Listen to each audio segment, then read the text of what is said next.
네, 하나님 말씀 함께 나누도록 하겠습니다. 신약성경 사도행전 7장 38절입니다. 우리 다 찾으셨으면 우리 이 말씀을 한 목소리로 읽도록 하겠습니다. 시작. 신의 산에서 우리 조상들과 함께 광야 교회에 있었고 또 살아있는 말씀을 받아 우리에게 주던 자가 이 사람이라. 아멘. 할렐루야. 주님의 이름으로 여러분들을 축복합니다. 우리 옆에 계신 분과 함께 인사하시겠습니다. 참 잘 오셨습니다. 네, 잘 오셨습니다. 네, 이번 주부터 아마 이렇게 본격적인 휴가철이 시작되었습니다. 그래서 우리 성도님들도 많은 분들이 또 이렇게 여러 가지 장소로 또 이동하신 걸로 알고 있는데 그럼에도 이 자리를 지켜주시고 또 함께 하시는 여러분께 감사를 드립니다. 오늘 여러분과 함께 광야 교회라는 제목으로 하나님께서 성도에게 허락하시는 하나님을 만나는 귀한 장소인 광야에 대해서 함께 묵상해 보고자 합니다. 오늘 본문의 말씀을 보면은 우리는 특별한 한 교회를 만나게 되는데요. 그 교회는 바로 광야 교회입니다. 여기서 영어 번역을 보게 되면 광야의 모임이다, 광야의 회중들이다 라는 표현을 사용하고 있습니다.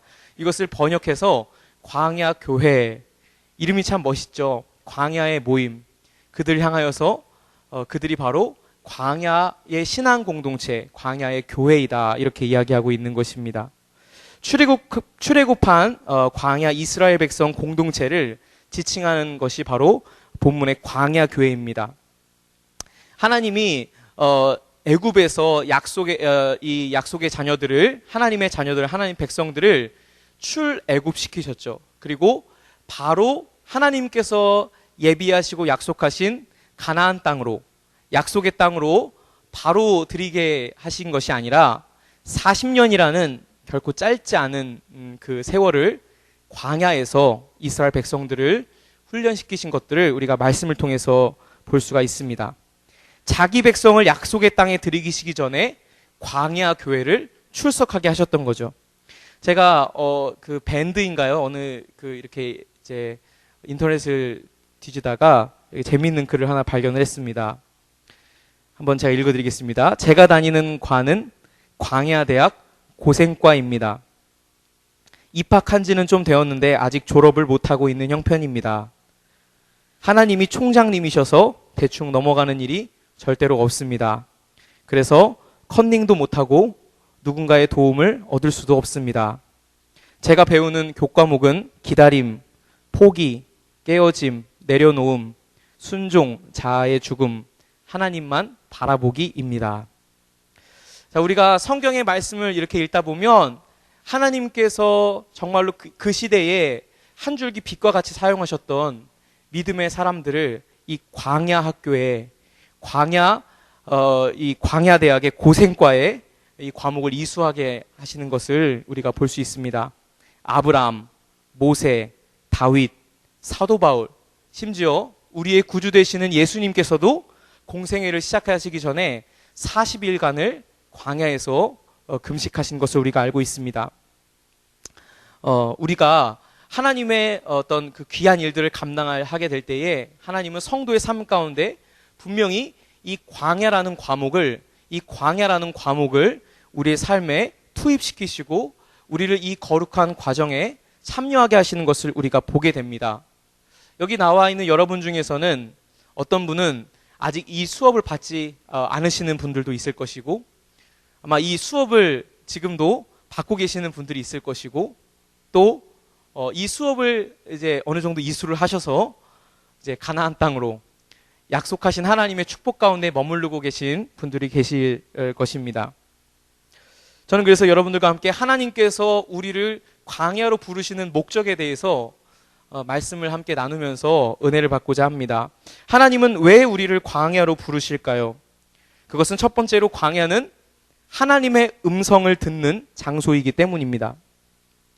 여러분, 모세오경을 보게 되면 출애굽기에서 바로 이제 이스라엘 백성들이 애굽의 압제에서 10가지 재앙 이후에 출애굽을 하게 되죠.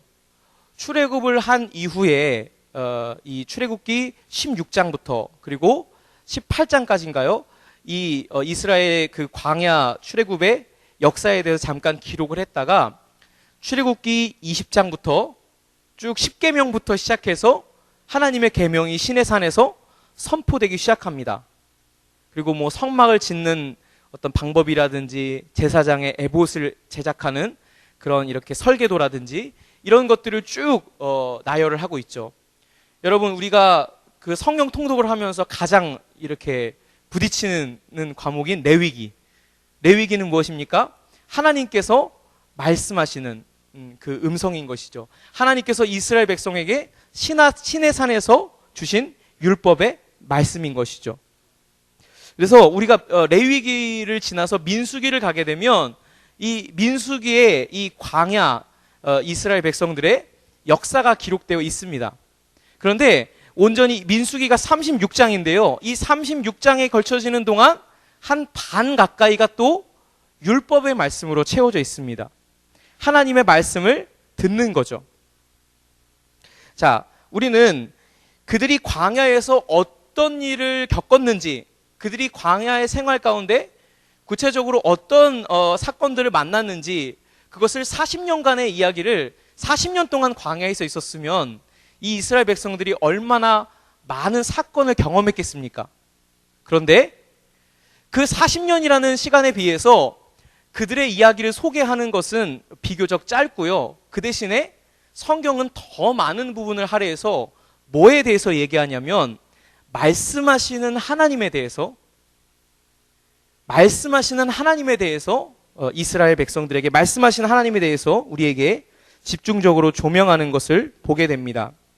그래서 이스라엘 백성들이 광야에서 했던 주된 일은요, 움직이는 것도 아니었고요, 말하는 것도 아니었습니다. 그들이 했던 주된 일은 무엇이었냐면요, 멈춰 있는 것이었고, 또 그들이 했던 것은 하나님의 음성을 듣는 것이었습니다. 그래서 여호와께서 모세에게 일러 가라사대, 일러 말씀하시되, 하나님의 말씀을 듣는 것에 성경 말씀이 집중을 했다는 것입니다. 여러분, 그래서 믿음의 사람들의 중요한 태도 중에 하나는 무엇이냐면 바로 이 들음, 경청의 자세인 것입니다. 야고보서 1장 19절 말씀을 보게 되면 이렇게 나와 있습니다. 사람마다 듣기는 속히 하고 말하기는 더디하며 성내기도 더디하라. 말하기보다 뭐라는 것입니까? 사람의 말도 들어야 할 것이지만 하나님의 음성을 우리가 듣자라는 것입니다. 하나님은 지금도 저와 여러분들에게 무언가를 말씀해 주시고 계세요. 그것이 구체적으로 우리에게 뭘 말씀하시는지 모르겠지만 하나님은 우리의 삶의 여러 가지 부분들과 영역들 가운데 지금도 생생하게 하나님의 말씀을 들려주십니다. 그 음성을 날마다 듣게 되는 저와 여러분 되기를 간절히 소망합니다. 그분의 말씀은 어떤 특정한 사람, 하나님을 따라가는 신실한 사람들, 어떤 특별한 계층, 목회자, 특별한 사람, 특별한 자들에게 국한되어 있는 것이 아니라 모든 사람들을 위한 하나님의 말씀인 것이죠. 문제는 그분의 말씀은 모든 사람을 향하지만 그분의 음성을 향한 열린 귀는 그다지 많지 않다는 것입니다. 그래서 예수님께서도 그 복음서 말씀에 들을 귀 있는 자가 듣게 될 것이다 라고 이야기하는 것을 보게 됩니다. 모든 사람에게 말씀하시지만 그 음성에 반응하는 사람들은 따로 있다라는 것입니다. 어떤 사람이 하나님의 음성을 듣습니까? 매 순간 깨어있는 영혼의 상태에 있는 자들에게, 하나님과 동행하는 자들에게 하나님은 그분의 음성을 들려주신다라는 것입니다. 우리 아이가 요즘에 이제 밤에 일찍 잠을 잘 때도 있지만 잠을 잘 못 들 때가 많아요. 그래서 이제 어쩌다가 9시 정도에 잠이 들면 땡큐죠. 이제 이 아이가 잠이 들면 침대 안방에다가 아이를 눕히고 이제 이렇게 아내랑 그동안 못 나눴던 대화도 나누고 TV도 보고 책도 읽고 이렇게 우리만의 시간을 갖습니다. 그러다가 갑자기 막 끼잉 하는 소리가 들리면 우리는 숨죽은 듯이 놀라서 안방을 조심스럽게 가서 이 아이가 다시 잘 잘 수 있도록 자리를 재배치를 해주는 거예요. 왜 그럴까요? 아이는 뭐니 뭐니 해도 잘 때가 제일 예쁘기 때문이에요. 그죠? 아이 키워보신 분들은 아기가 아무리 이렇게 예쁜 짓 하고 그래도요, 자는 것과 비교할 수가 없습니다. 잘 때 그렇게 예쁘게 잘 수가 없어요. 예쁘게 자는 모습이 너무 좋기 때문에 이 아이가 계속 자기를 바라기 때문에 아이가 조금이라도 무슨 소리가 들리면은 우리는 그동안 하던 걸 멈추고 그 아이에게 집중을 하게 되죠. 엄마, 특별히 부모들은 아이의 작은 소리에 민감하게 반응하죠. 왜냐하면 그만큼 그 아이에게 관심이 있기 때문에 그렇습니다. 하나님은 저와 여러분들의 작은 신음에 지금도 귀 기울이시고 응답해 주십니다. 수많은 세상의 사람들이 있어도요, 하나님은 그 가운데 하나님의 택하신 백성들을 찾으시고 그들을 주목하시고 그들의 사정에 귀 기울이십니다. 그런데 정작 우리는 어떻습니까? 하나님은 우리에 대해서 관심을 가져주시고 우리의 작은 신음에도 응답하신다 그랬어요. 그럼 반대로 저와 여러분들은 하나님의 작은 숨소리에도 귀 기울이고 반응할 준비가 되어 있습니까? 우리는 그분의 소리에 정말로 민감하게 반응하고 있습니까? 여러분, 이스라엘 백성은요, 하나님이 정말로 큰 소리로 말해도요, 듣지 못할 때가 있었어요. 이렇게 그냥 얘들아 그렇게 하지 마, 그 길로 가지 마, 이제 그래도 안 듣는 거예요. 좀 더 큰 소리로 말하는 거예요. 얘들아 그렇게 하지 마, 그 길로 가지 마. 그렇게도 안 되면 이제 확성기를 들고 그들에게 말씀하시기 시작하는 거예요. 그래도 안 들으면 어떻게 합니까? 하나님이 그때는 매를 드시는 거예요. 매를 드시는 거예요. 하나님은 그의 종 선지자들을 불러서 끊임없이 자기 백성에게 하나님의 말씀을 전하도록 하셨습니다. 그럼에도 영적인 깊은 잠에서 헤어나오지 못하는 이스라엘 백성들은 그 하나님의 소리에 귀 기울이지 못했던 것이죠. 그러고 나서 나중에 하나님이 언제 우리와 함께 하셨습니까? 하나님이 언제 나에게 말씀하셨습니까? 이렇게 뒷북을 칠 때가 많다는 것입니다. 저와 여러분들이 지금도 말씀하시는 하나님의 음성을 듣게 되기를 간절히 소망합니다. 누가 그 음성을 듣습니까? 하나님은 지금도 모든 사람에게 말씀하시지만 누가 그 음성을 듣습니까? 깨어서, 자지 않고 깨어서 그분의 말씀에 귀 기울이는 자들에게, 하나님의 음성을 듣고자 하는 자에게, 하나님을 만나고자 하는 자에게 하나님은 말씀하시고 하나님은 그들에게 나타나시고 그분의 은혜를 베푸신다는 사실을 우리가 기억해야 할 것입니다. 하나님의 음성을 날마다 듣는 저와 여러분 되기를 간절히 소망합니다. 여러분, 하나님께서 우리를 왜 광야로 부르십니까? 두 번째는 광야는 우리의 연약함을 발견하는 장소이기 때문에 그렇습니다. 여러분, 왜 광야의 40년 생활이 성립되었는지 다들 아시죠? 가데스 바네아에서 12명의 정탐꾼들이 들 중에 10명의 정탐꾼들이 부정적인 보고를 하지 않습니까? 그것 때문에 많은 백성들이 밤새도록 울며 통곡하면서 하나님을 반역하고 하나님을 믿지 못했죠. 그것 때문에 하나님께서는 그에 대한 벌로 그들에게 40년 광야 생활을 허락하십니다.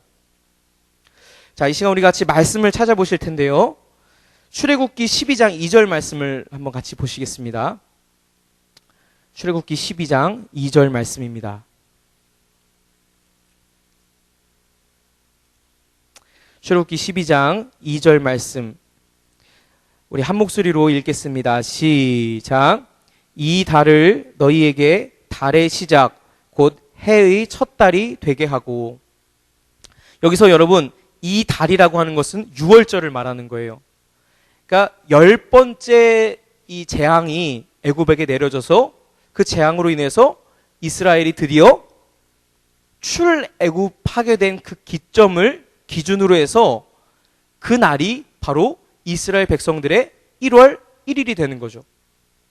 해의 첫 달이, 그러니까 하나님의 구원 역사를 기준으로 해서 이스라엘의 시간이 쓰여지기 시작하는 겁니다.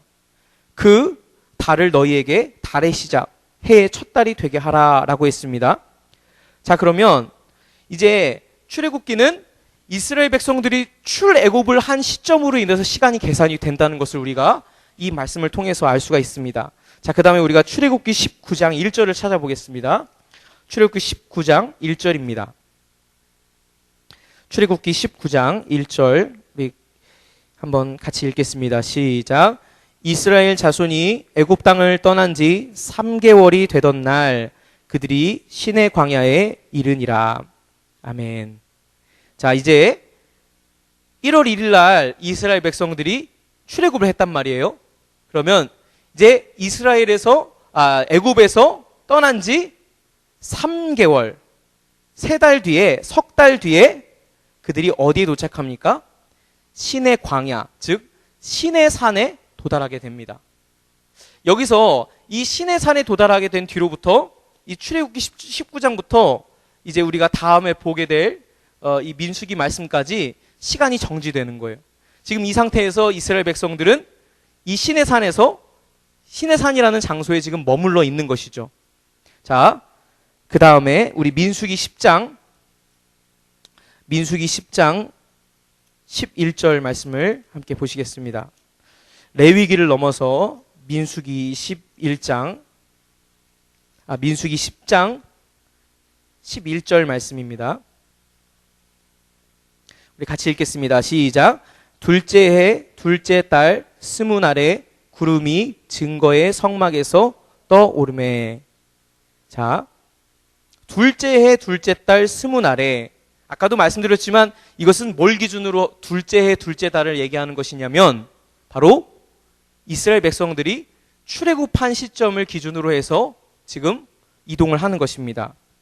그러니까 우리가 여기에서 이 3개월을 빼야 돼요. 그러니까 이 출애굽에서 시내 광야 이를 때까지 아까 3개월이 지났다 그랬잖아요. 그러니까 3개월에서 이 1년 1달 20일을 빼게 되면 약 9개월가량의 시간을 이 이스라엘 백성들이 말씀하시는 하나님의 음성을 듣는 시간으로 그들이 활용하게 됩니다. 이 시간에 하나님께서 이스라엘 백성들에게 율법을 수여하시죠.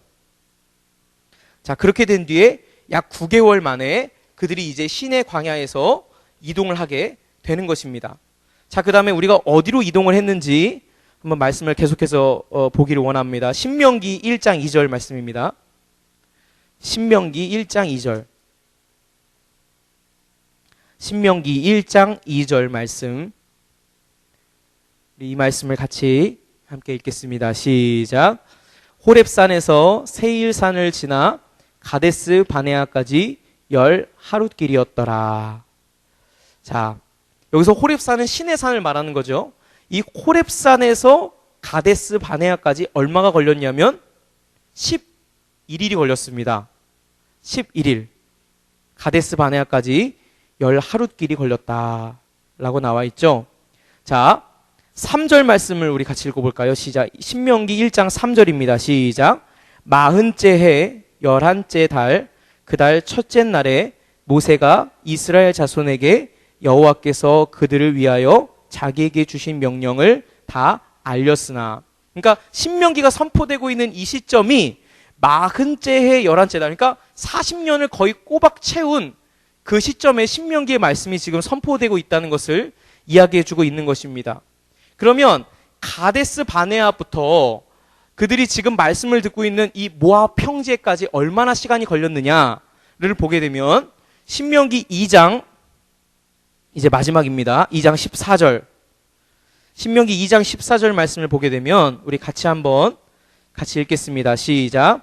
가데스 바네아에서 떠나 세렛 시내를 건너기까지 38년 동안이라.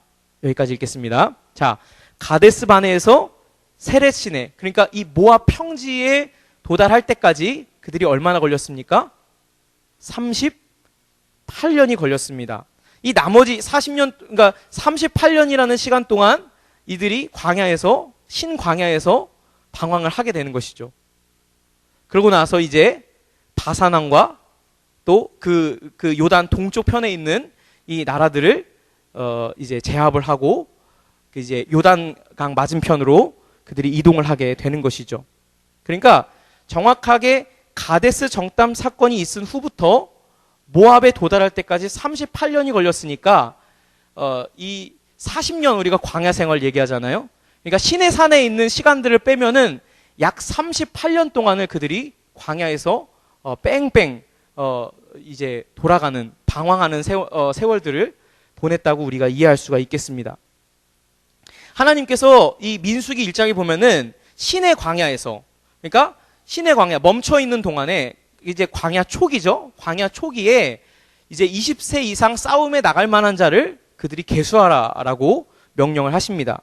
그래서 싸움에 나갈 만한 자를 계수하라고 하니까 이때 계수된 자가 몇 명이었냐면 60만 3,550명이었습니다. 똑같이 민수기 26장에 보면은 똑같이 인구조사를 합니다. 그런데 장소가 바뀌어요. 언제 그 인구조사를, 어느 장소에서 인구조사를 하냐면 모압 땅에서 인구조사를 합니다. 그러니까 38년이 지난 시점에서 다시 인구조사를 하는 것이죠. 이때 인구조사에서 계수된 자가 총 60만 1,730명이었습니다.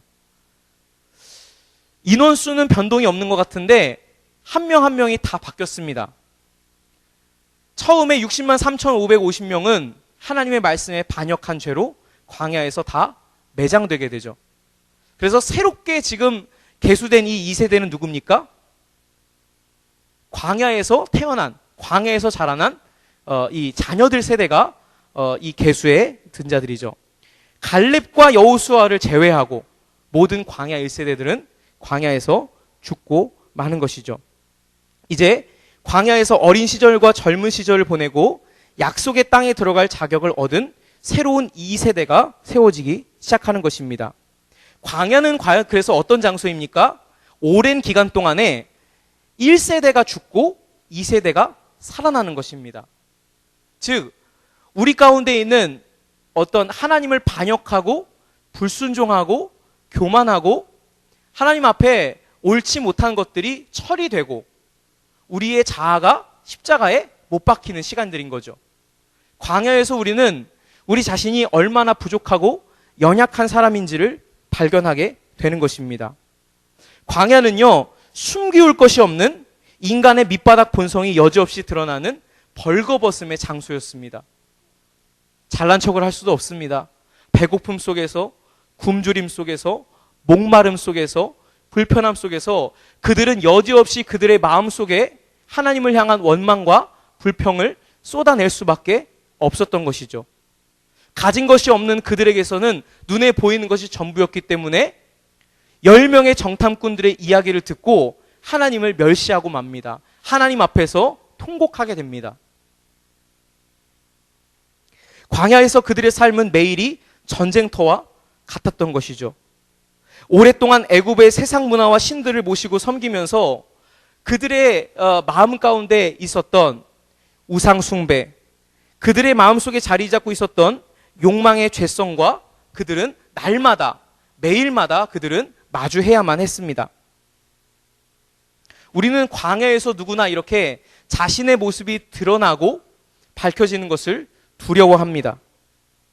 자신의 벌거벗은 모습을 대면하기를 두려워하는 것이죠. 하나님의 말씀에 즉각적으로 반응하지 못하고 순종하지 못하는 모습을 발견할 수밖에 없는 것이죠. 광야 1세대에서 죽었던 그 사람들의 그 연약한 모습이 바로 우리의 모습이라는 것을 우리는 광야 생활을 통해서 우리는 경험하게 되는 것입니다. 그 오랜 광야의 시간 속에서 우리는 내 안에 있는 더러운 본성들, 내 안에 있는 타락한 본성들을 만나게 되는 것이고 우리는 그 속에서 좌절할 수밖에 없게 되는 것입니다. 내 안에 있는 그러한 더러움들, 탐욕들, 인간의 연약함들을 아무렇지 않게 오픈할 수 있는 사람은 없어요. 우리는 늘 그것을 발견할 때에 곤혹스러워하고 우리는 그것을 바라볼 때에 당황해합니다. 내가 이거밖에 안 되는 사람이구나. 광야 앞에서, 광야의 생활 속에서 우리는 그렇게 좌절하고 넘어질 수밖에 없다라는 것입니다. 우리의 한계를 발견하게 되고 우리의 연약함을 발견하는 그런 시간이기 때문에 그렇습니다. 그러나 여러분, 광야에서 하나님께서는 옛 사람의 모습을 벗어버리시고 이제 그 광야의 시간들을 통해서 새롭게 새로운 마음과 새로운 믿음과 하나님을 바라보는 새로운 그러한 믿음의 정신들을 그 광야의 시간 속에서 세워내시는 것이죠. 여호수아 세대가 광야를 통해서 만들어졌다는 사실을 우리가 기억해야 할 것입니다. 광야에서 우리는 우리의 부끄러움을 마주하게 되고요. 우리의 벌거벗음을 마주하게 됩니다. 우리는 그 가운데 연약한 모습을 감출 수가 없어요. 나는 그렇게 하고 싶지 않은데 철저히 하나님 앞에 벌거벗겨지고 나약한 인간의 모습 그대로를 우리가 손가락질했던 바로 그 사람이 바로 나였음을 우리는 광야의 과정들과 시간을 통해서 우리는 여지없이 우리는 발견하고 고백할 수밖에 없는 것입니다. 그러나 하나님께서는 광야에서 말씀으로 언약 백성들을 빚어내시고요. 그들을 찾아오시고 그들을 정금과 같이 빚어내십니다. 하나님의 자녀다운 가나안 땅의 새로운 주민으로서의 자격을 얻게끔 광야에서 그들을 단련시키시고 훈련시키시는 것이죠. 그래서 광야를 마주하지 않는 성도는 가나안의 영광에 들어갈 수가 없는 것입니다. 여러분, 우리가 광야의 시간들이 너무나 혹독하고 두렵고 피하고 싶고 무서운 시간들이지만 우리는 이 광야의 시간들을 통해서 하나님을 새롭게 만나고요. 하나님의 축복을 차지할 수 있는 영광의 주인공들이 된다는 사실입니다. 저와 여러분들이 광야에서 받는 훈련을 두려워하지 않게 되기를 바랍니다. 그래서 이 광야에서 우리가 정금과 같이 빚어져서 하나님 보시기에 아름다운 주의 백성으로 거듭날 수 있는 그러한 은혜가 있게 되기를 바랍니다. 우리 안에 있는 광야 1세대의 본성, 말씀 앞에 더디게 반응하고 불순종하고 악평하고 원망하고 불평하고 애굽을 그리워하는 우리의 옛 자아가 이제 광야에서 매장될 것입니다. 우리 안에 있는 연약함과 불순종들이 이제 우리가 주님의 말씀을 순종하고 하나님의 얼굴을 바라봄으로써 우리의 연약함들이 십자가 밑에, 광야 밑에 감추어지게 될 것입니다. 이제 새로운 믿음을 가지고 하나님과 함께 나아갈 수 있는 여러분 되시기를 주님의 이름으로 축복합니다. 마지막으로 세 번째, 하나님은 왜 우리를 광야로 부르시는가? 여러분, 광야는 하나님의 은혜를 경험하는 장소입니다. 이런 말이 있습니다. 눈물 젖은 빵을 먹어보지 않는 자와 인생을 논하지 말라. 여러분, 옆에 계신 분들과 한번 이렇게 인사해 보실까요? 드셔보셨나요? 네. 많이 드신 분들이 있으시고 적게 드신 분들이 있을 줄 압니다. 출애굽 이스라엘 백성들은 이렇게 말하는 것 같아요. 광야를 겪고 이제 40년 광야 생활을 겪고 여리고에 들어가면서 그들은 이렇게 말하는 것이죠. 광야의 만나와 메추라기를 먹어보지 않는 사람은 신앙을 논하지 말자. 믿음을 논하지 말자. 이렇게 이야기하게 되는 거죠. 40년의 광야 여정이 남긴 특별한 추억의 산물이 있습니다. 여러분 잘 아는 것처럼 낮에는 구름 기둥, 밤에는 불 기둥, 반석에서 솟아나오는 샘물, 광야의 만나, 메추라기. 그들이 길갈에 이르러서 그 해의 첫 소산물을 먹지 않습니까? 첫 소산물을 거둘 때에 그때 만나가 뚝 그쳐지게 됩니다. 만나는 언제만 있었던 겁니까? 40년 광야 생활에만 있었던 특별한 양식이었습니다. 메추라기는 특별한 고기였고요.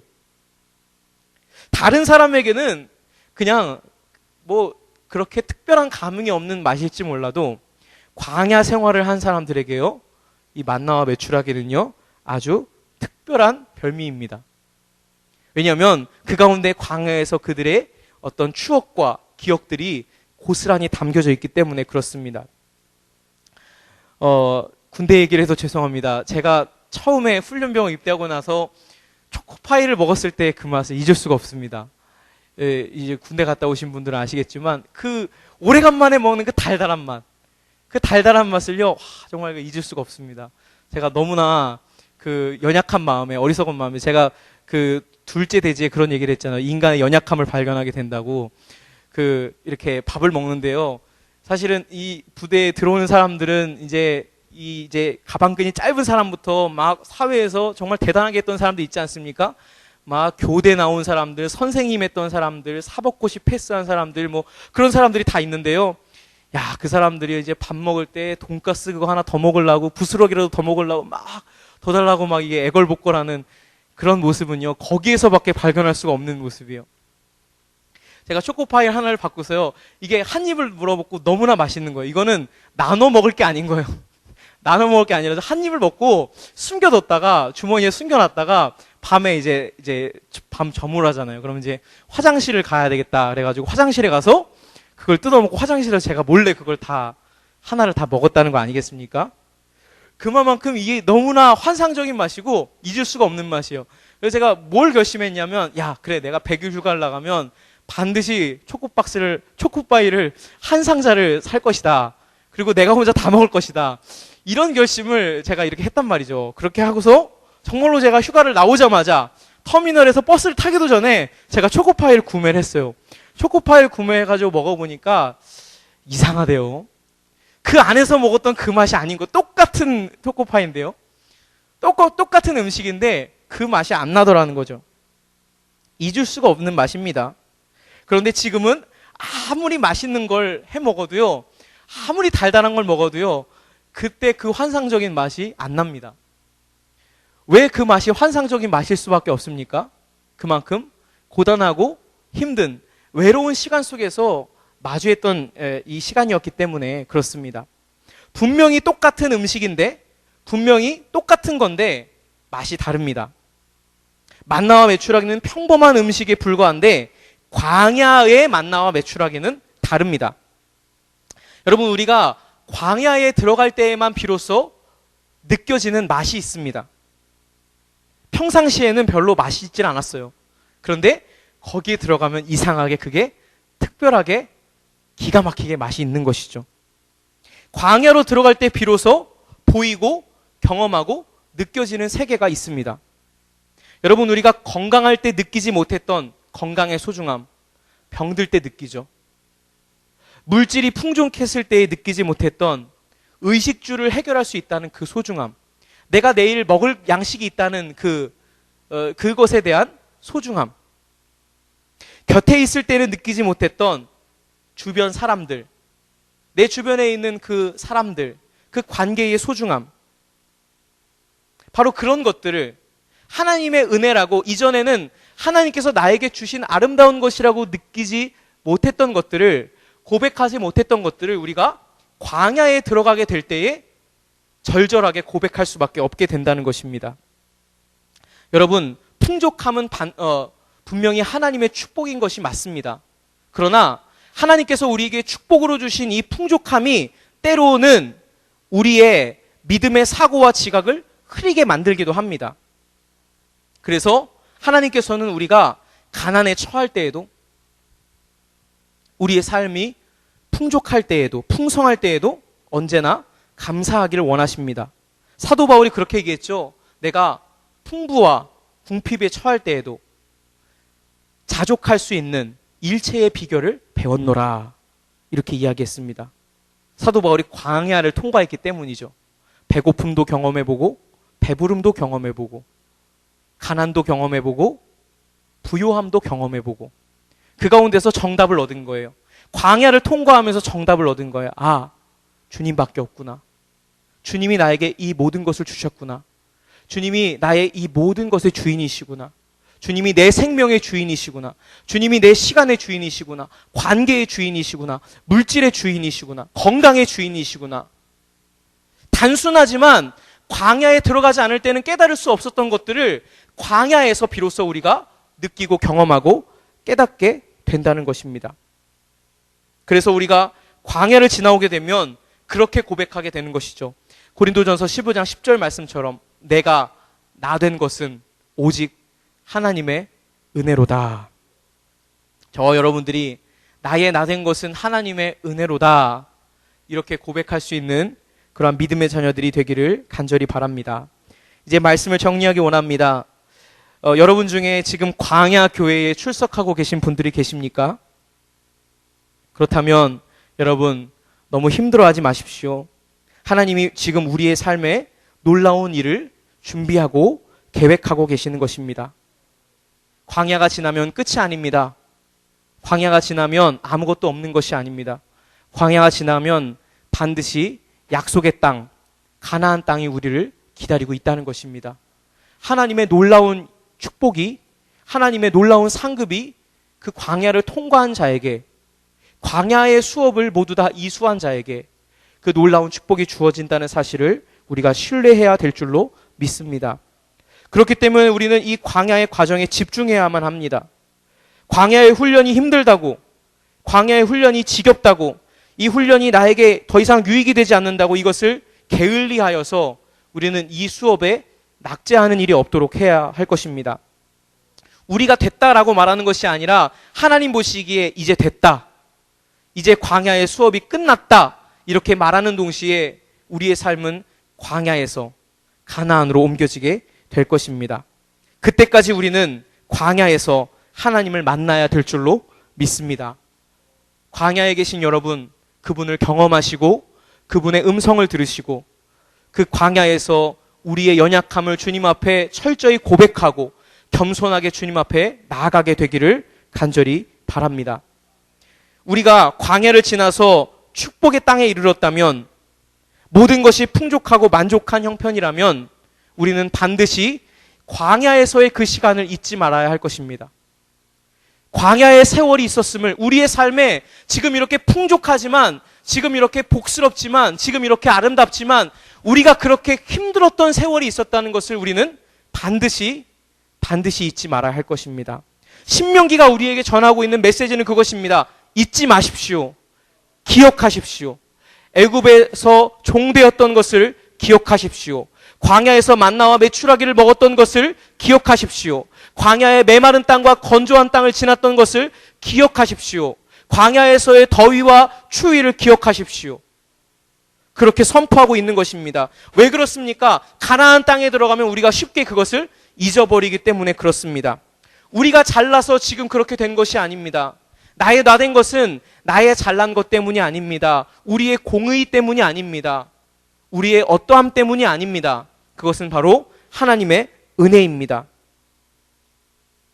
하나님이 우리의 삶 가운데 행하는 위대한 일을 기억할 수 있는, 그래서 언제나 주님을 잊지 않고 광야 가운데서 주님을 찬양하고 광야를 벗어나서 하나님께서 예비하신 아름다운 땅에 입성할 수 있는 저와 여러분 모두가 되기를 주님의 이름으로 간절히 축복합니다. 기도하겠습니다. 주님, 주님께서 사랑하시는 자들에게 힘들고 고난의 광야를 주심을 우리가 말씀을 통해서 배웠습니다. 이스라엘 백성에게 광야가 있었고, 그 전에 모세에게 미디안 광야에 40년 세월이 있었으며, 다윗에게도 광야가 있었으며, 사도 바울에게도 광야가 있었고, 예수님에게도 광야가 있었음을 우리가 기억합니다.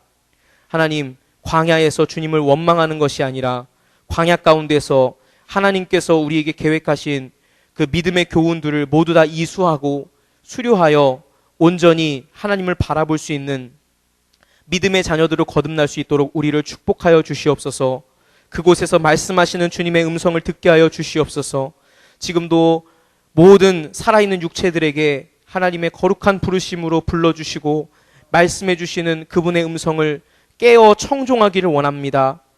영적인 깊은 잠에서 깨어나서 우리가 말씀하시는, 우리를 초대하시는 그분의 음성을 듣게 하여 주시옵소서. 하나님, 그 광야에서 우리의 교만함을 벗고 우리의 모든 죄악된 것들을 주님 앞에 고백하며 내려놓는 시간 되기를 원합니다. 우리의 옛사람이 죽고 새 사람으로 거듭날 수 있는 시간이 되기를 간절히 원합니다.